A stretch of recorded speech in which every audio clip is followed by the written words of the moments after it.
What is going on, guys? It is Wrestlelamia here, back with another video. It's title time as Chris Jericho defends the Ring of Honor Championship while Park puts AEW's All-Atlantic title up for grabs. Join us now as we look at the 12th October edition of AEW's flagship show, as well as the wildest news stories and rumors you need to know, including, is this the man to dethrone Roman Reigns? The new Wyatt family? Scary news for Adam Cole, and much more. Be sure to subscribe and hit that notification bell for daily wrestling videos, and follow us on Facebook for exclusive lists. Also check out Wrestlelamia.co.uk and our non-wrestling channel, Incredible. As always, we won't recap the matches, but just look at the good, the bad, and the downright ugly. As always, we start off with the good as number 1, Renee Paquette. Yes, the rumors are true, Renee Paquette is all elite, and she's already helping make AEW's backstage interviews much more interesting. As we noted in our previous news videos, the WWE was interested in bringing her back, but with her husband Jon Moxley working in AEW, and Mox signed a new 5-year deal, it's very understandable why she chose AEW. Apart from Booker T, Tony Khan now has the whole lineup for WWE Backstage on Fox. Number 2, a thunderous Toronto crowd.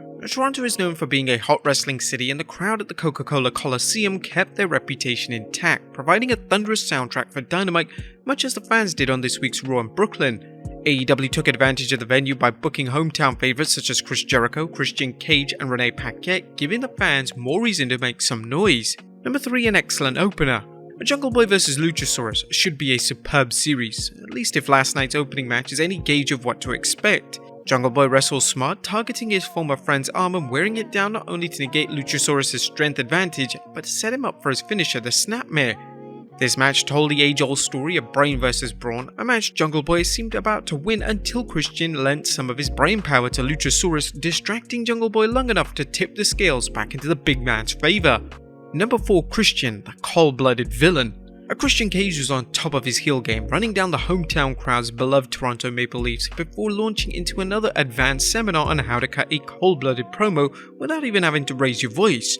Cage is a hella heel, and it's unfortunate his injury sidelined him right before his program with Jungle Boy was about to begin. Number 5, Nyla Rose of Vicky Rift. Are Nyla Rose and Vicky Guerrero parting ways? AEW opened the door for a split when Vicky questioned Nyla defending the TBS Championship, which Rose only has due to stealing it from Jade Cargill, against Anna Jay, and Rose making it clear she's going to put the belt on the line. Could fans see a face turn by Nyla Rose? Well, whatever the case, a Cargill vs Rose match could be Jade's biggest challenge yet. Number 6, Garcia betrays Danielson. What just happened? Daniel Garcia's attack on Bryan Danielson had to have fans scratching their heads as the Ring of Honor Pure Champion went from befriending Danielson in the Blackpool Combat Club and returning to the Jericho Appreciation Society. AEW didn't answer any questions as to why Garcia is back with JAS, but you can be certain fans will tune in next week to find out. Number 7, good interaction between Moxley and Page. Jon Moxley cut another piercing promo on Adam Page last night, questioning Hangman's intestinal fortitude and whether he has what it takes to win a major championship. Page has been in a funk ever since losing the AEW World Championship, so it was smart for AEW to build this into an upcoming match against Jon Moxley. Page's response opened the door for fans to wonder if the former champion will cut corners to capture a championship when he meets Moxley next week in Cincinnati. And building up Rampage. AEW is a long way to go in terms of getting fans interested into tuning into Rampage, but AEW does deserve credit for pushing the show more on Dynamite, including hyping some bigger matches than fans are used to seeing. But that was good, what about the bad? Number 1, too many matches with Dr. Britt Baker and Toni Storm. AEW is doing something it usually avoids, booking too many rematches between wrestlers. Toni Storm vs Britt Baker had some great matches, but AEW needs to put a halt to their series as they wrestle too frequently. Although AEW has changed up Storm's partners, the fact remains that there are only so many Storm vs Baker matches fans want to see, and only so many times Baker or her teammates should do the JOB. Number 2, why was the All-Atlantic title match last? AEW did a bad job hyping the Ring of Honor World title last night by having it place second to the All-Atlantic Championship match. While Pac vs Orange Cassidy was an exciting match, the World title match should have gone on last, just to remind fans just how important it is. If this move was intentional, it makes you wonder how serious Tony Khan is about Ring of Honor belts, another reminder of how difficult it is to book two promotions together. And number 3, Ward Joe. Ward Joe is apparently the name for Wardlow and Samoa Joe's tag team, a team that no one asked for and neither wrestler needs.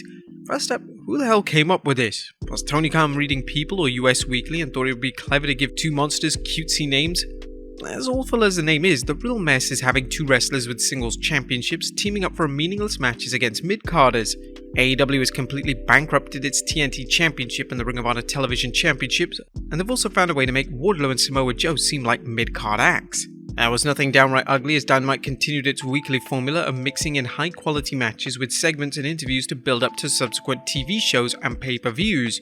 While people often associate formulas with lazy writing, it's all about execution, and AEW has been consistently using its formula for TV that ranges from exciting to irresistible. What do you guys think of Dynamite though last night? Let us know in the comments down below. Now let's move on to the news.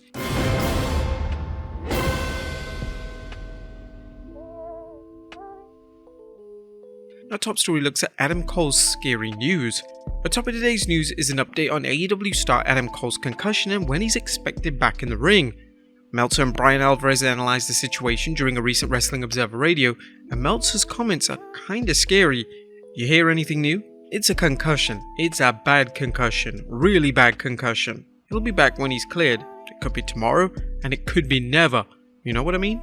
Alvarez replied, "Yeah, I've not really heard anything. He's doing his Twitch deal every day, so from that aspect he's fine. But I don't know what the status of being able to travel, work or anything is, so I guess we'll see." Concussions continue to be a serious issue for athletes, something recently seen with the NFL's handling, or some would say mishandling, of Miami Dolphins quarterback's injury. Obviously AEW doesn't want to rush Cole back, and given the depth of AEW's roster, there's no reason to do so even if the promotion didn't even care about his medical condition. Next up, who forgot the finish at Extreme Rules? Our fans are still talking about Bray Wyatt's riveting return at Extreme Rules, but there's another story coming out that's likely to have fans talking. Special referee Daniel Cormier forgetting what the finish was for the Rollins vs Riddle Fight Pit match. The UFC fighter recently recalled his experience refereeing the match, appearing on ESPN's DC and RC show. I was in the back and I was nervous because obviously you know the outcome. I started forgetting the match. I was like, oh my goodness, I forgot the ending. I was so nervous, bro, but once I walked out there, bro, it was so fun. The energy of the crowd, it's like second to none. Then I got the fans heckling me. They're calling me Carl Winslow in there. They're messing with me. They said, DC, climb up the cage. I'm standing on the bottom saying, I'm not going up where these dudes, they're up there actually wrestling on that little edge, bro. I was like, this is crazy. DC said he enjoyed calling the match, saying we were like closer to a massive moment, but my favorite part was I got to essentially be Herb Dean. I was like, Herb, come up here. You come. You ready to go? Then I got a little physical. I threw Riddle down. I hemmed up Seth Rollins. I got him up under the neck with the right arm and everything. I was having the time of my life. Rumors continue to circulate that Cormier may eventually enter a WWE ring as a competitor, potentially squaring off against Brock Lesnar. Next up, the man to dethrone Roman Reigns. A new Bloodline member, Solo Sikoa, is making it clear he won't settle for anything less than everything, something obvious from recent remarks he made while appearing on Cheap Heat with Peter Rosenberg. I feel like I won it all, man, but I won it all with my family. I know there's no ceiling with me or my brothers or Big Goose Roman Reigns. There's never a ceiling. There's never a point where we want to stop at, because there's always that next level where we want to get to. Looking at Roman Reigns, man, he's done everything for me. Bringing me in, man. Hopefully I can be up there one day too. And Jey and Jimmy Uso's younger brothers already made a huge splash on SmackDown after helping Roman Reigns retain the Undisputed Championship against Drew McIntyre at Clash at the Castle. Solo seems to have a rocket strapped to his back, at least judging from his work in NXT and his success on the blue brand so far. Do you think Sikoa is a future world champion? More importantly, can Solo stand down while Roman Reigns is still champion, or will he eventually grow tired of waiting for his time? Next up, a WWF superstar spotted backstage at Dynamite. Our 12th October Dynamite was a big event for AEW as it marked the first time AEW held an episode of Dynamite in Canada. The event also saw a backstage visit from former WWF superstar Jacques Rougeau, aka Superstar the Mountie. The second generation grappler likely caught up with some old friends and made some new ones backstage. And finally, the new Wyatt family, trademark for Luke Harper. Last but not least, what did the WWE's latest trademarks mean for the WWE Universe? Well, according to a report from Fightful.com's Jeremy Lambert, on October 8th, WWE filed to trademark Uncle Howdy and Uncle Harper for entertainment services. It's unknown how the WWE intends to utilize these trademarks, but there's already online chatter that the trademarks could be part of the WWE's plans for Bray Wyatt, possibly even a homage to Brodie Lee, who worked in the WWE as Luke Harper. The WWE's continued quest to protect intellectual property often leads to speculation as fans wonder what the reason or reasons are behind a particular trademark. Could we see an emergence of the new Wyatt family even? Let us know in the comments down below. I'll see you next time with some more wrestling content.